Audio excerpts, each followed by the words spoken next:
안녕하세요. 오늘도 사연 살롱을 찾아주셔서 감사합니다. 저는 결혼 경험 있는 경력 10년차 항공 승무원이에요.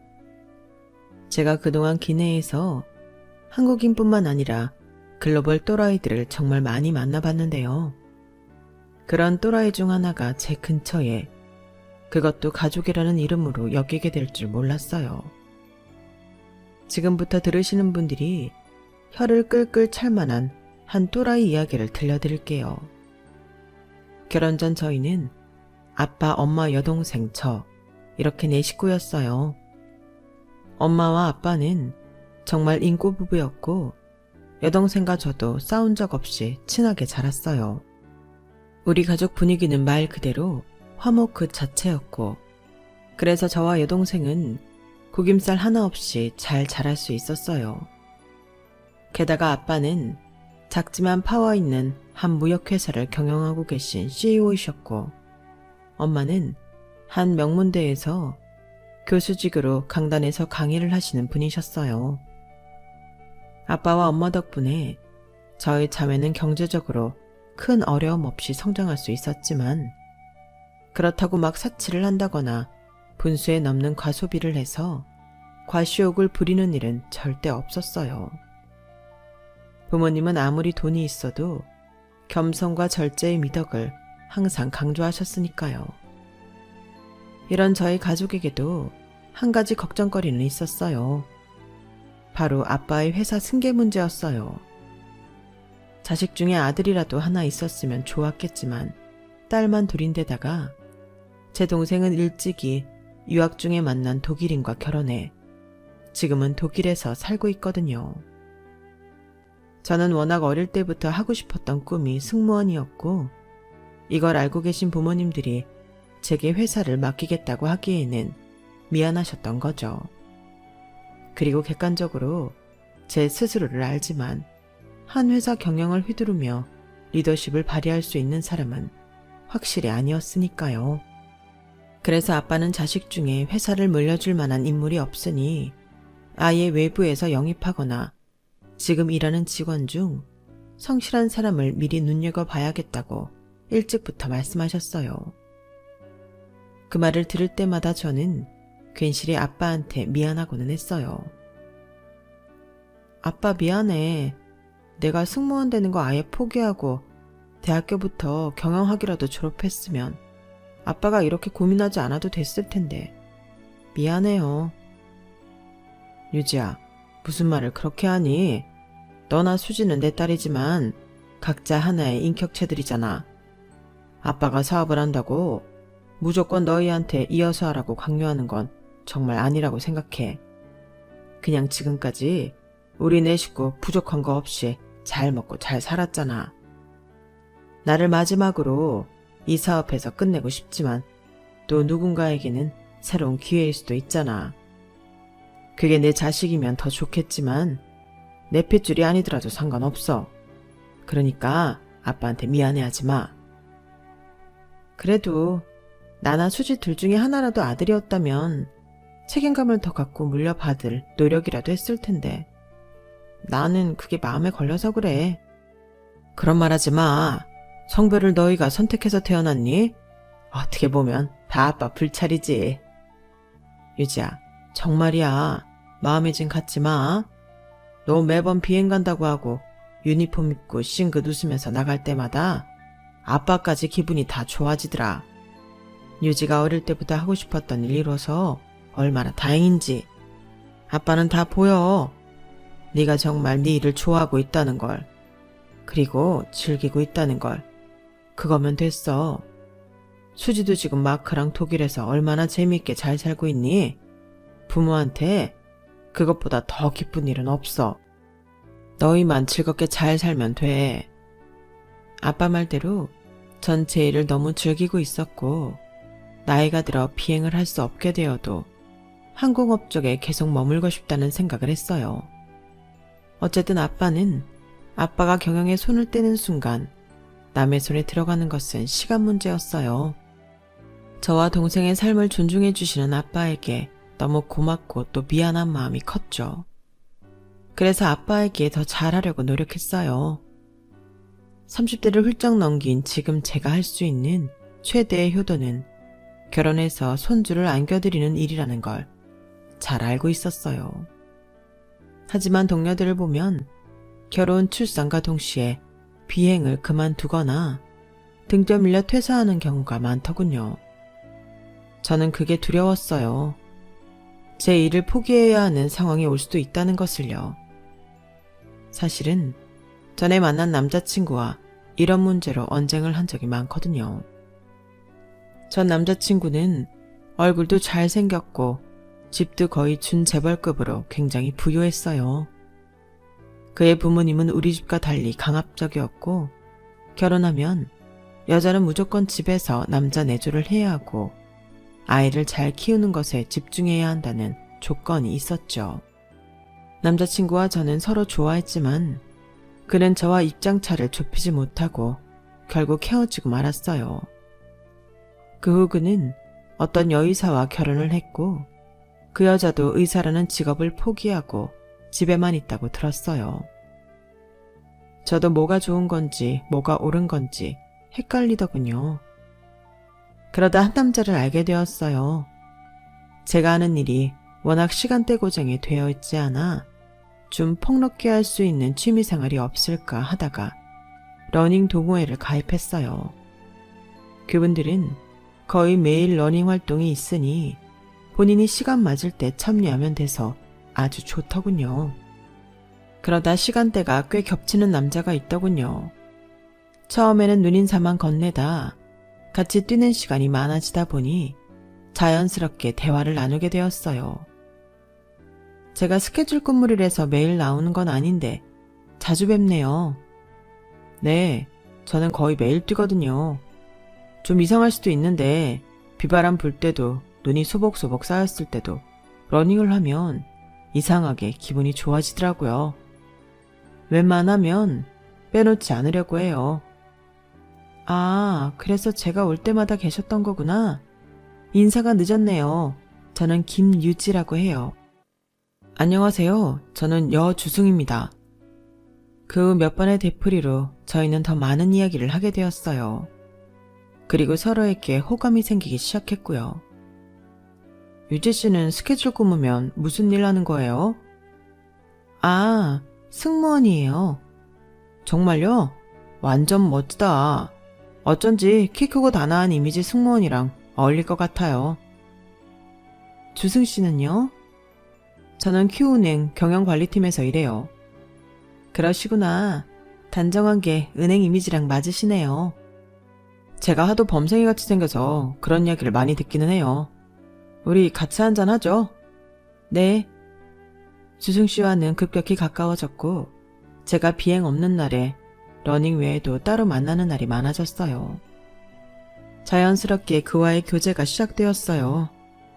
저희는 생각보다 말도 잘 통하고 공감대 형성이 잘 되는 커플이었어요. 시간이 흐르면서 결혼에 대해 이야기하기 시작했어요. 하지만 전남친에 대한 안 좋은 기억이 있어 확실히 해두고 싶었어요. 주승씨, 난 결혼해도 내 일을 계속하고 싶어. 물론 아이가 있더라도. 자기가 서운하게 들릴 수도 있겠지만 난 가정만을 위해 내가 하고 싶은 일을 포기할 수 있는 여자는 아니야. 우리가 결혼하고 아이가 생기는 기쁨도 행복이겠지만 나한테는 일을 하면서 따라오는 성취감도 필요해. 요즘 우리 결혼 얘기가 자꾸 오가는데 이런 건 좀 확실히 못 받고 가고 싶어서 많이 서운했다면 미안해. 유지야, 네가 그렇게 말해주니까 나야말로 너무 고마운걸. 나도 너한테 결혼하고 일 그만두라고 할 생각 추워도 없었어. 요즘이 어떤 세상인데 여자한테 집에 들어앉아서 살림이나 하라 그래. 난 네가 자기 일 사랑하고 열심히 하는 모습에 반한 거야. 그런데 내가 자기한테 일을 하지 말라고 할 리가 없잖아. 같이 경제적 부담도 나눌 수 있고 난 너무 좋지. 그러니 하나도 걱정할 필요 없어. 정말이야? 그럼 여태까지 그게 걱정이었구나. 우리 이제 순조롭게 결혼 준비만 하면 되겠지? 주승 씨와 깊은 대화를 나눌수록 제 일을 진심으로 존중해주고 있다는 느낌을 받았어요. 결혼을 지체할 이유가 없었죠. 그리고 사실은 주승 씨를 보면서 저는 혼자 다른 생각도 갖고 있었어요. 만약 주승 씨도 받아들이고 그럴 만한 능력이 있는 사람이라면 아빠의 회사를 물려받는 것에 대해서요. 조심스러운 일이라 아직 얘기는 하지 않았지만 그렇게 된다면 서로에게 좋은 일이니까요. 우리는 각자 집에 가서 인사도 드리고 상견례도 순조롭게 진행되었어요. 저는 가족 중에 주승 씨의 여동생이 유독 마음에 들었어요. 처음 봤을 때부터 언니 하면서 친근하게 대해주는 것도 좋았고 애교가 많은 편이었거든요. 마침 제 여동생이 독일에 있어 자주 볼 수 없었는데 아가씨가 친동생처럼 그 부재를 메꿔주는 느낌이어서 저 역시 잘해줬어요. 그렇게 아무 문제 없이 결혼식까지 마칠 수 있었어요. 세상에서 가장 행복한 신부가 된 느낌이었어요. 신혼여행에서 저와 남편은 2년 동안 신혼을 즐기고 아이를 갖자며 가족 계획을 세웠어요. 내 가족이라니 생각만 해도 가슴이 벅차더군요. 행복한 결혼 생활을 꿈꾸며 바로 복귀에 비행을 했어요. 힘든 줄도 몰랐죠. 하지만 제 단꿈이 깨지는 데는 그리 오래 걸리지 않았어요. 그것도 저희 둘 문제가 아니라 제가 결혼 전까지만 해도 가장 좋아했던 신우이가 눈에 띄게 달라지기 시작하더군요. 신우는 언제부터인가 제 비행 스케줄에 유독 관심이 있어 하면서 알려달라고 하더군요. 사실은 제 스케줄이 아니라 제가 어느 나라에 가는지가 궁금했던 거예요. 언니, 이번에 홍콩 간다고요? 네. 그럼 나 거기 유명한 에그타르트 좀 사다 줘요. 타르트요? 언니도 알죠? 홍콩에서도 유명한 그 맛집. 나 너무너무 먹고 싶어요. 아가씨, 미안해서 어쩌죠? 이번에 홍콩 가는 건 퀵턴이라서 시내까지 나가서 그걸 사러 갈 시간은 없을 것 같은데요. 그래요? 그럼 1박이라도 하는 비행으로 바꾸면 안 돼요? 그런 건 제 맘대로 할 수 있는 일이 아니어서요. 이런 사소한 부탁부터 시작되었어요. 언니, 이번 비행 호주예요? 나 그럼 그 양털 부츠 사다 주면 안 돼요? 그게 거기서 사면 더 싸다면서요. 저 발목 올라오는 거랑 슬리퍼 타입 2개 부탁해요. 맞다. 양털 장갑도 귀엽던데. 유럽에라도 가는 날에는 난리가 났어요. 언니, 나 가방 하나만요. 내 친구들 그 브랜드 하나씩은 다 갖고 있는데 나만 없어요. 이태리 가서 사면 더 정품이겠죠? 나 큰 거 말고 작은 사이즈로요. 그럼 언니도 갖고 오는데 크게 지면 안 되겠죠? 아니다. 면세점에서 사는 게 더 싼가? 문제는 가는 나라마다 사다 달라는 건 한 보따리인데 정작 제게 돈을 주는 경우는 드물었어요. 정말 살 게 없는 나라에 비행을 갈 때는 면세점에서 초콜릿만 안 사가도 빈정상한 티를 팍팍 내기도 했어요. 결혼 전후로 저를 물주 보듯이 바뀐 신우이가 이해되지 않았어요. 결혼 전에 봤던 그 모습은 어디로 사라졌는지. 하지만 이건 시작에 불과했어요. 갈수록 신우이의 요구와 만행은 점점 저를 질리게 만들었어요. 언니, 저 이번 주에 중요한 소개팅이 있는데 지난번에 언니가 입은 노랑 원피스랑 실버 색상 가방 좀 빌려줄 수 있어요? 아가씨, 그건 저도 프랑스에서 사오고 한 번밖에 안 입었던 건데. 아유, 언니. 그거 입고 소개팅 나가면 왠지 잘 될 것 같은 느낌이란 말이에요. 깨끗하게 입고 돌려줄게요. 네? 어느 날은 제가 아끼는 주얼리 세트를 빌려달라며 독촉하더군요. 언니, 그 목걸이랑 귀걸이 세트 한 번만 할게요. 내일 모레 총 동창회 있는데 그래도 그렇게 블링블링한 거 하고 나가야 안 꿀릴 거 아니에요. 아가씨, 그거 저도 아까워서 진짜 중요한 날에만 차는 목걸이랑 귀걸이에요. 그걸 빌려달라면 제가 좀 곤란해요. 어디 흠집이라도 나면 제가 2배 더 비싼 걸로 사서 드릴게요. 한 번만요. 네. 하지만 결국 그 주얼리 세트는 제 손에 돌아오지 못했어요. 신우이가 분실했거든요. 언니, 진짜 미안해요. 동창 애들이랑 간만에 만나 술 먹다 보니까 너무 신나서 클럽 갔었는데 춤추다 어디에 흘렀나 봐요. 어떡하면 좋아. 정말 미안해요, 언니. 제 앞에서 눈물까지 글썽이며 손이 발이 되도록 용서를 빌려군요. 속이 뒤집히고 열불이 났죠. 하지만 거기서 제가 어떻게 2배 더 비싼 걸로 해달라는 말을 할 수 있겠어요. 하지만 그때 제가 쐐기를 박았어야 했나 봐요. 그 뒤로 아가씨는 더 무례해지기 시작하더군요. 한 번은 제가 일주일 정도 오래 머물러야 하는 비행이 있었어요. 워낙 먼 데다가 날씨 때문에 항공기 지연이 많이 돼서 유독 힘든 비행이었어요. 지연에 불만을 품은 승객들은 하나같이 제게 화를 내었고 그날따라 비즈니스 속 기내식까지 적게 실리면서 온통 뒤죽박죽이었어요. 15시간이 넘는 비행을 마치고 겨우겨우 집에 돌아왔어요. 낮이라 남편도 회사에 있을 시간이고 샤워나 하고 한숨 자려고 했죠. 그런데 드레스룸으로 들어서던 그때 제 물건들이 묘하게 자리에서 조금씩 벗어나 있는 느낌이 들었어요. 저는 옷을 색깔별로 정리하는 편인데 눈에 띄게 마구 섞여 있는 옷들이 있었어요. 게다가 제가 항상 가방을 놓는 위치까지 이상하게 바뀌어 있었고요. 도둑이 든 것 같지는 않고 생각하고 있는데 띠디딕딕 하고 문이 열렸어요.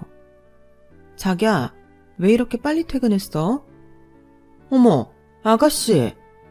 문에 서 있는 건 남편이 아닌 신우이였어요. 저도 놀랐지만 신우가 더 놀라 벙쪄 있는 표정이더군요. 언니, 오빠가 언니 내일 온다 그랬는데? 일찍 왔네요. 네, 날씨가 생각보다 빨리 좋아져서요. 그런데 아가씨는 지금 이 시간에 여기 어쩐 일로? 놀랍게도 신우 몸에 걸쳐있는 옷은 지난번 독일에 있는 동생이 제 결혼 선물로 보내준 보석이 곳곳에 박힌 유니크한 원피스였어요. 손에 들고 있는 가방도 당연히 말할 것도 없이 제가 가장 아끼는 백이었고요. 제 벗지 못한 구두 역시 제가 최근에 산 좋은 구두였고요. 그 순간 제 머릿속에 2가지 의문이 들었어요.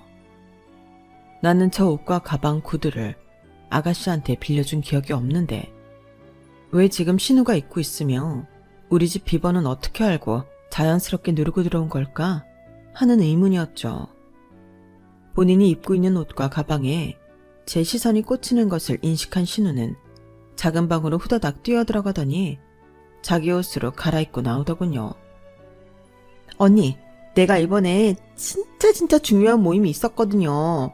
이 보석 달린 원피스 빌리고 싶었는데 언니가 한국에 없어서 말 못했어요. 그래도 저 진짜 깨끗하게 입었어요. 뭐 하나 묻은 거 없이 깨끗해요. 보세요. 그럼 저 이것들 여기 두고 갈게요. 신우이는 내쫓기는 사람처럼 제 대답을 듣기도 전에 나가버렸어요. 구두는 현관에서 뒤집어진 채 나뒹 물고 있고 바닥에 그냥 던져놓고 간 원피스와 가방을 보고 있자니 속이 부글부글했어요. 저는 굳은 얼굴로 남편이 올 때까지 기다렸어요. 자기, 혹시 아가씨한테 집 비밀번호 알려줬어? 그게 나 회사에서 바빠 죽겠는데 자기 와서 빨리 가져갈 거 있다고 계속 귀찮게 하잖아. 어쩔 수 없이 알려줬지. 그럼 내 물건 맘대로 가져간 것도 알고 있겠네? 자기 돌아오기 전까지만 제자리에 갖다 놓으라고 그렇게 일렀는데 그게 말이 된다고 생각해? 내가 없는데 왜 내 물건에 함부로 손대는 건데? 비밀번호는 왜 알려줘? 그리고 회사에서 바쁜 오빠들 들들 볶을 만큼 옷을 가져가는 게 뭐가 중요한데? 내 옷 아니었으면 원래 아가씨는 발가벗고 다녔어? 자기야, 화난 건 알지만 말이 좀 심한 것 같은데 이보다 더 심한 일이 어디 있어? 동생이 철없이 굴면 야단을 못 칠 망정 나한테 들키지 말라는 걸 조언이랍시고 해줘? 자기는 이것저것 좋은 거 많잖아. 수연이가 뭐 좀 빌려달라고 하면 싫어하는 내색부터 하니까 이런 일이 생기는 거 아냐. 너 그렇게 그냥 좀 주지. 나도 그동안 말은 안 했는데 자기가 좀 너무한 것도 있어. 한두 번이어야 말이지. 빌려가면 뭘 덕지덕지 묻혀오는 건 기본이고 지난번엔 내가 제일 아끼는 거 분실까지 했잖아. 그게 다야? 자기도 알지?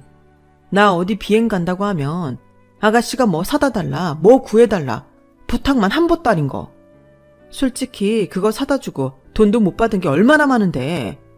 그런데 이제는 몰래 가져가기까지 해? 지나가는 사람 붙잡고 물어봐. 내가 너무한 건지 아니면 아가씨나 당신이 잘못한 건지. 넌 스튜어디스니까 돈도 잘 벌고 장인어른같이 두둑한 백이 있으니까 그까진 물건이야 맘만 먹으면 언제든 다시 구할 수 있잖아. 수연이 걔는 어려서 지금 돈도 뭐 가진 것도 없고 하지만 주변 애들 치장하고 다니는 거 보면 얼마나 부럽겠어. 그리고 이제 한 가족인데 네 물건 내 물건 굳이 따지지 말고 기분 좋게 주고받자는 거지. 나도 돈 많아서 그런 거 척척 산 거 아니야.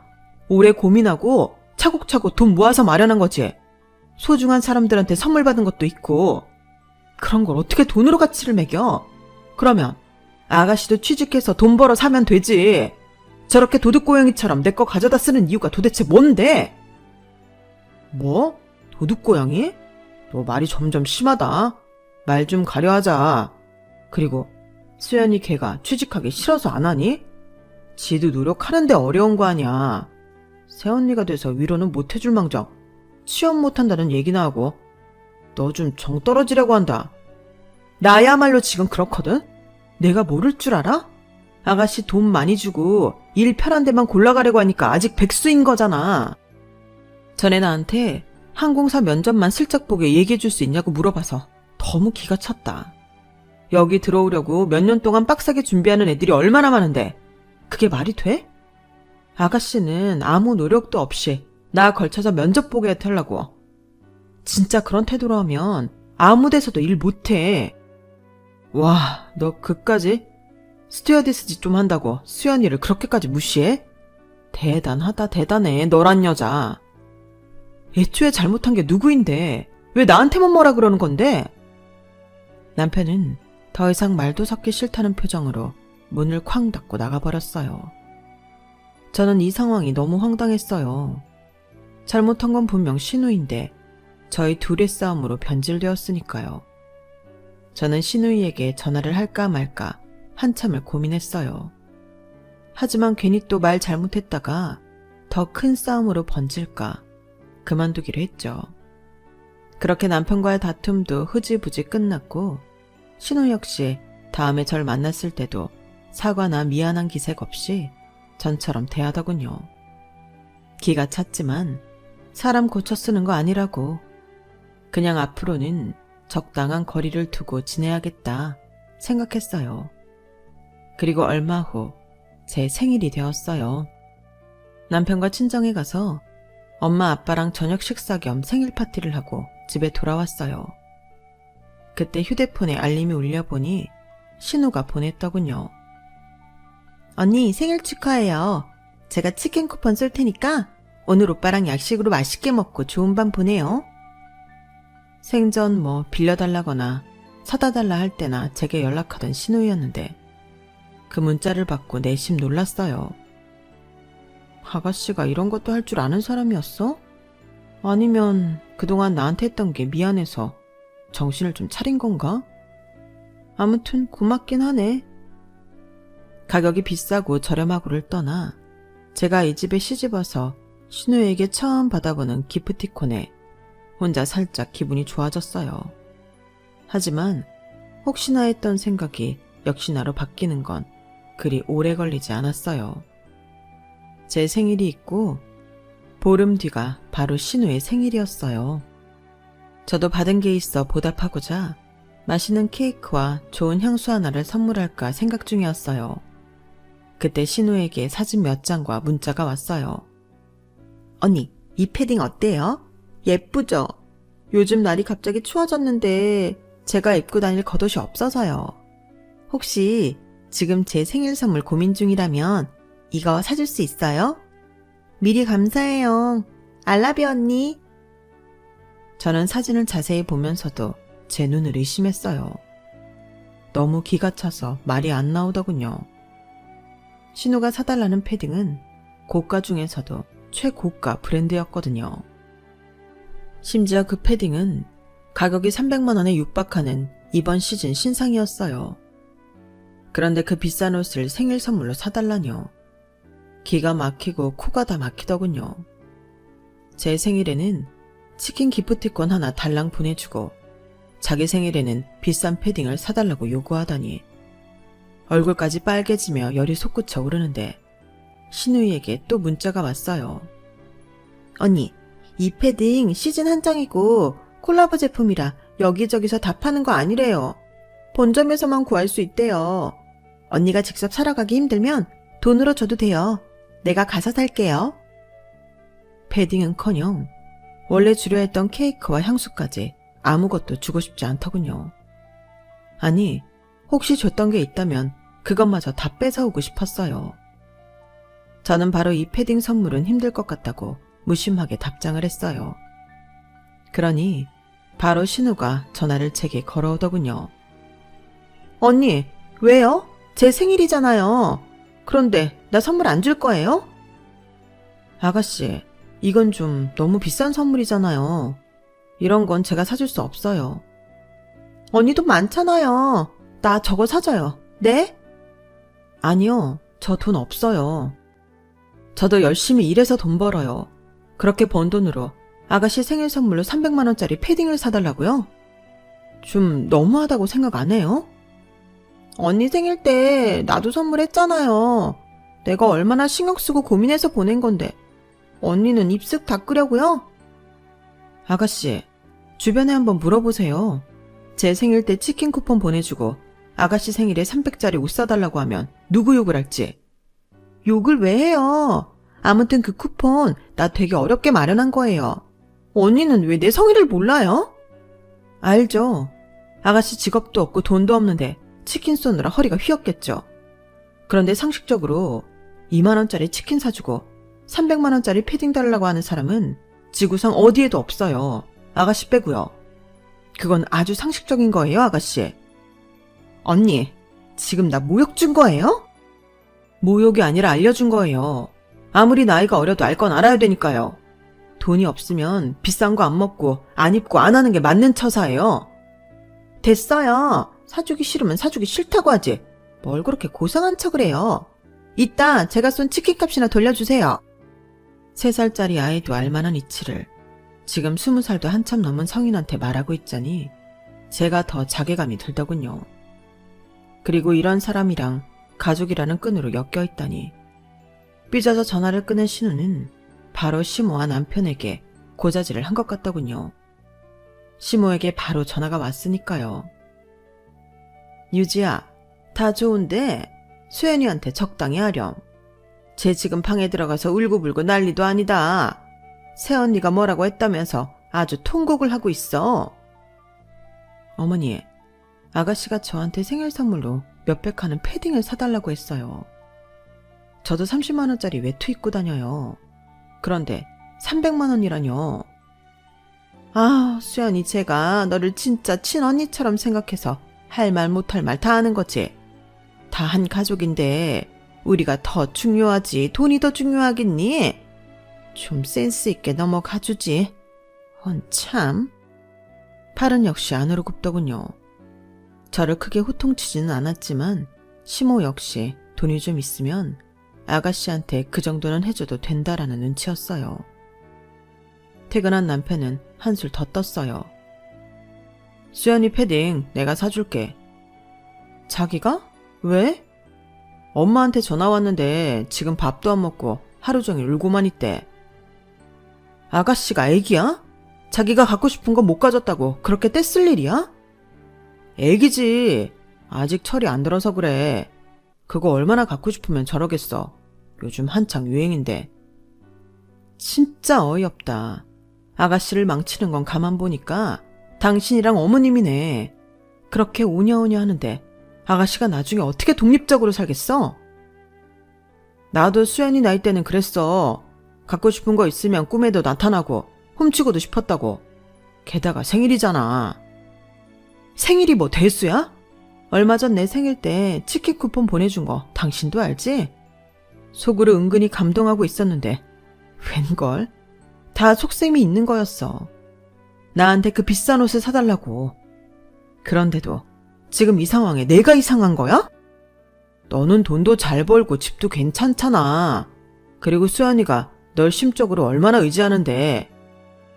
경제적으로 날 의지하는 거겠지. 아무튼 그거 절대 사주지 마. 우리 둘이 정말 경제 공동체야. 1, 2만 원도 아니고 그렇게 큰 돈 상의 없이 쓰지 마. 하지만 이 얼토당토 않는 패딩 사건은 정말 발톱의 때만큼도 아니었다라는 걸 몇 개월 흐른 후에 다시 한번 깨닫게 되었어요. 신우가 갑자기 결혼을 하겠다고 한 거예요. 아가씨가 결혼한다고? 만나던 남자가 있었어? 아니, 친하게 지내던 동창이 있었는데 어찌저찌 하다가 사귀고 결혼하자는 말이 나왔나 봐. 아가씨 가진 돈 하나도 없잖아. 무슨 돈으로 결혼을 해? 뭐 알아서 하겠지. 아가씨 혹시 임신했어? 저의 질문에 남편은 쉽사리 대답하지 못했어요. 알고 보니 정말 신우는 어릴 때부터 동창이었던 남사친과 술을 먹고 하룻밤을 보냈고 덜컥 임신을 하고 말았더군요. 애를 해치는 건 양쪽 집안 다 원하는 방법이 아니고 그냥 둘이 빨리 결혼시키자. 이렇게 결론이 났던 거죠. 결혼할 남자 역시 배움의 끈이 길지는 않았고 얼마 전에 동네 은행에 보안 경비로 취직했다고 하더군요. 상황이 어쨌든 임신과 결혼 두 가지 경사가 함께 있으니 축하는 해줘야겠더라고요. 아가씨 잘 지냈어요? 어머 언니, 언니도 잘 지냈어요? 저야 뭐 맨날 똑같죠. 오늘 오빠한테 들었는데 아가씨 결혼한다면서요? 진짜 축하해요. 아이 축하는 무슨, 배불러서 드레스 입기 싫은데 큰일이에요. 결혼식은 금방 끝나요. 걱정 마요. 그리고 중요한 아기 천사가 왔잖아요. 걱정이에요. 앞으로 살도 많이 찌고 할 텐데. 애기 낳으면 금방 다 빠질 거예요. 신혼집은 어디로 구했어요? 아직 우리가 가진 게 없어서 그냥 오빠네 엄마 집에 들어가 살기로 했어요. 빨리 돈 벌어서 나오도록 해야죠 뭐. 그렇구나. 시어머니가 같이 애기도 봐주시고 더 좋을 수도 있겠네요. 아직 두 분 다 젊으니까 열심히 하면 뭐든지 잘 될 거예요. 언니, 비록 우리가 신혼집을 따로 구하지는 않을 거지만 나 결혼 선물은 해줄 거죠? 뭐 필요한 거 있어요? 언니한테 뭐 더 해달라고 하면 나 진짜 염치 없는 거잖아요. 그래서 사달라는 건 됐고요. 나 언니 결혼 반지 좀 잠깐 빌려줘요. 네? 내 결혼 반지를요? 갑자기 그건 왜요? 나 언니 결혼 반지 디자인 되게 예쁘다고 생각했거든요. 그런데 그거 백화점에서 산 것도 아니라면서요? 네, 제 친한 친구가 주얼리 디자이너라서 특별히 하나밖에 없는 디자이너로 해준 거예요. 세공도 그 친구가 다 해준 거니까요. 그러니까요. 그 반지 잠깐만 빌려주면 나 그거 비슷하게 결혼 반지 디자인해서 만들고 다시 갖다 줄게요. 정말 소원이에요, 언니. 네? 사실 탐탁치는 않았어요. 말한 것처럼 1캐럿 다이아몬드가 세팅된 제 결혼 반지에는 세상에 유일무이한 반지였어요. 친한 친구가 제 결혼 선물로 예쁘게 디자인해서 만들어준 거였거든요. 당연히 백화점이고 어디서도 살 수 없는 반지였죠. 그런데 신우이가 그 디자인이 마음에 든다면서 비슷하게 만들 수 있게 반지를 빌려달라고 한 거예요. 가능하다면 거절을 하고 싶었어요. 언니, 나 그동안 언니한테 진짜 잘못한 거 알아요. 나도 이제 결혼할 때 되니까 철이 좀 들었나 봐요. 내 마지막 부탁이에요. 언니도 뭐 엄청 기분 좋게 빌려줄 수는 없겠지만 이번 한 번만요. 대신 내가 언니 거랑 완전히 똑같이 하지는 않을게요. 디자인 약간 변형해서 할 테니까 제발 허락해줘요. 혹시 알아요? 제 주변 사람들이 반지 보고 예쁘다고 하면 제가 또 언니 친구 홍보해줄 수도 있잖아요. 말이나 못하면 밉진 않을 텐데 신우이는 결혼을 앞두고 철이 잔뜩 든 것처럼 말하며 저를 설득하더군요. 생각해보니 매일 제가 결혼 반지를 끼고 다니는 것도 아니고 신우 말처럼 제 친구 홍보 효과도 있을 수 있으니 제 반지를 빌려주기로 했어요. 제가 허락하자 다음날 바로 쏜살같이 집으로 와서 상기된 얼굴로 반지를 받아가더군요. 그 모습을 보니 안쓰럽기도 하고 아직 정신 못 차렸구나 싶기도 했어요. 신우는 직업도 없이 돈 한 푼 없이 결혼하는 거고 남편 될 사람도 보안 경비로 일하면서 받는 월급이 그다지 많은 것도 아닐 텐데 아직도 결혼 반지에 목숨을 거는 모습이 좀 한심했죠. 앞으로 아기도 나올 거고 들어가는 돈도 많을 텐데 반지 같은 건 좀 심플하게 하고 더 현명한 방법으로 돈을 모으면 좋을 것 같다고 충고하고 싶었지만 결국 꾹 참았어요. 남편도 시모도 신우한테 그런 이야기를 해주지 않는데 제가 한다고 뭐 먹히겠냐 싶었던 거죠. 어쨌든 한 달 후에 신우는 남편을 통해 제 반지를 돌려보냈더군요. 이거 수연이가 갖다 주래. 디자인이랑 세공 다 했나 보네. 요즘 금값 비싸다는데 잘하는 데서 했나 모르겠네. 궁금하면 직접 물어봐. 뭘 그런 걸 물어봐. 아가씨가 알아서 했겠지. 저는 남편과 대화를 하다가 간만에 제 결혼 반지를 끼고 형광등에 비춰봤어요. 뭔가 오랜만에 반지를 끼고 있으니까 기분이 묘하더군요. 그런데 그때 반지가 굉장히 낯설게 느껴졌어요. 응? 내 반지 맞는데 뭐가 이렇게 어색하지? 불빛 아래서 다이아몬드 색이 좀 이상하게 비치네? 보석이 다 똑같지 뭐. 다이아가 발 달려서 도망갔겠어? 남편은 무심히 말했지만 저는 꺼림칙한 느낌을 떨쳐버릴 수 없었어요. 제가 전문가는 아니었지만 아가씨 손에 가기 전 다이아몬드가 아닌 느낌이었죠. 저는 반지 디자인을 해준 제 친구를 찾아갔어요. 그 친구는 눈으로만 보고 바로 한마디 하더군요. 너 왜 다이아몬드 바꿨어? 그게 무슨 소리야? 너 거 내가 1캐럿 다이아 내가 여기 박아줬잖아. 근데 빛깔이 이게 뭐야? 그 좋은 다이아 어디에 버리고 싸구려 큐빅을 갖다 끼운 거야? 저는 너무 놀라서 친구에게 상황을 설명했고 친구는 전문 다이아몬드 테스트키를 바로 갖다 댔어요. 야, 뭐냐? 네 신우이란 사람? 이거 큐빅이야. 뭐? 확실해? 이것 봐. 다이아몬드면 이 기계에서 소리가 나야 돼. 지금 아무 소리도 안 나잖아. 그냥 육안으로만 봐도 빛깔이 싸구려구만.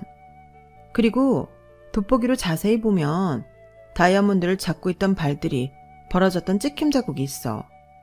원래 있던 걸 빼고 다른 걸 새로 넣었다는 이야기지 뭐냐? 네 신우이 소름 돋네? 진짜 소름 돋는 건 저였어요. 제 반지를 빌려가 다이아를 바꿔치게 하다뇨. 저는 반신반의하며 시댁으로 달려갔어요. 마침 시모와 아가씨가 과일을 먹고 있더군요. 유진이가 이 시간에 웬일이니? 아, 어머니. 지나가는 길에 잠깐 들렀어요. 식사는 하셨어요? 다 먹고 과일 먹는 중이었어. 아가씨도 있어요? 그럼 지금 TV 보면서 과일 먹어. 저 그럼 잠깐 들어가도 될까요? 물론이지. 얼른 들어와. 소파에 널브러져 포크질을 하던 신우는 들어오는 저를 보고 약간 놀라는 눈치였어요. 언니, 여기까지 갑자기 무슨 일이에요? 그냥 지나가다가 갑자기 아가씨 반지가 잘 나왔나 궁금해서요. 그래도 제 디자인 비슷하게 한다고 가져갔는데 어떻게 나왔나 궁금해서 말이에요. 마침 손에 끼고 있네요. 어리석은 신우는 얼마나 좋은지 그 1캐럿짜리 반지를 집에서도 끼고 있더군요. 잘 나왔어요. 고마워요, 언니. 나 갑자기 배가 아프네. 화장실 좀. 아가씨, 잠깐만요. 그 반지 다이아몬드 어디서 났어요? 네? 무슨 소리예요? 신랑 될 사람이 사줬지. 나도 1캐럿 다이아몬드 결혼 반지라고요. 그거 혹시 제 반지에서 빼가서 바꿔치기 한 건 아니고요? 옆에서 봐도 신우는 삐질삐질 땀을 흘리고 있더군요. 시모는 영문도 모른 채 저와 신우를 번갈아 보고만 있었어요. 아가씨, 안 들킬 줄 알았어요? 다이아몬드가 그렇게 욕심났어요? 이렇게 나쁜 짓을 할 만큼? 그게 아니라 잠깐 끼고 돌려주려고 했어요. 이미 바꿔서 세팅까지 다 해놓고 잠깐 끼고 돌려주려고 했다고요? 지나가던 개가 웃겠네요. 어머니, 똑똑히 들으셨죠? 아가씨가 제 결혼 반지 빌려가서 원래 있던 다이아몬드는 빼가고 여기에 큐빅을 대신 넣어놓은 거예요. 지금 아가씨가 끼고 있는 반지가 제 다이아고요. 어머나 수연아, 너 정말 그랬어? 왜 그랬어? 나도 다이아 반지 갖고 싶었단 말이야. 아가씨, 구할 수 없으면 그런 욕심을 버렸어야죠. 욕심을 부리고 싶으면 능력과 돈을 벌어야 하는 거고요. 지금 이건 절도예요, 절도. 저는 더 이상 사람 같지도 않은 신우와 이야기하고 싶지 않더군요. 저는 분통을 터뜨리며 택시를 타고 집으로 돌아왔어요. 남편 퇴근 후 저는 모든 것을 이야기했고 심각한 얼굴로 듣고 있던 남편은 그제야 진실을 말하더군요. 우리 결혼 때 장인어른이 해주신 시계 그거 팔아서 수연이 결혼 보태라고 줬는데 그걸로 반지한 것 같아. 뭐? 그게 얼마짜리 시계인데 그걸 줘? 국내에서는 구하기도 힘든 거야. 알아. 나는 수연이가 이제 결혼도 하고 부모도 되니까 철이 들 줄 알았지. 다 내 잘못이다. 진짜 이 집안 구제불능이다. 오빠나 여동생이나 다 미쳤네. 저는 당장 짐을 챙겨 나와 친정으로 갔고 부모님께 모든 이야기를 털어놓았어요. 유지야, 그런 물건들은 돈이 있으면 얼마든지 살 수 있어. 하지만 그런 인성은 타고난 거라 절대 고칠 수 없어. 네가 앞으로도 마음고생 많이 할 것 같아 우리는 걱정이다. 결국 긴 상의 끝에 저는 남편과 이혼하기로 했어요. 남편은 본인이 다 잘못했으니 제가 하는 모든 결정에 따르겠다는 태도였거든요. 시모는 전화로 신우가 어려서 그런 거니 이해하라고 말하길래 더 이상 듣지도 않고 끊어버렸어요. 더 놀라운 건 이혼하는 과정에서도 결국 이혼하고 나서도 그 신우한테는 연락 한 번 없었다는 거예요. 끝까지 남편만 제게 미안하다고 하며 신우 반지에서 빼낸 다이아몬드를 돌려주더군요. 남편과는 특별히 악감정은 없었지만 저런 시댁과 더 이상 엮이고 싶지 않았어요. 참, 이제 와서 하는 말인데 나 우리 아빠 회사 당신한테 승계받게 할까 생각한 적 있어. 우린 딸만 있고 회사 경영은 아예 모르니까. 그래서 당신을 후보로 생각했었는데 지금에서라도 이렇게 인연이 끝나서 얼마나 다행인지 몰라. 다 물려주고 나중에 알았으면 상상도 하기 싫으네. 뭐? 회사? 아버님 회사? 남편의 망연자실한 표정을 뒤로하고 저는 법원을 떠났어요. 오늘 이 사실을 알고 난 다음에도 저 시댁에서 신우한테 사랑스러운 우리 동생, 우리 딸 할 수 있을지 궁금하긴 하네요. 이혼녀라는 꼬리표를 달았지만 저는 지금 홀가분하고 좋아요. 앞으로도 제일 열심히 하면서 더 행복해질 일만 남았다고 생각하거든요. 들으시는 여러분도 항상 행복하시길 바래요. 여러분, 사연 댓글에 응원과 현명한 조언 부탁드려요. 좋아요와 구독은 저에게 큰 힘이 됩니다. 오늘도 좋은 일 가득하세요.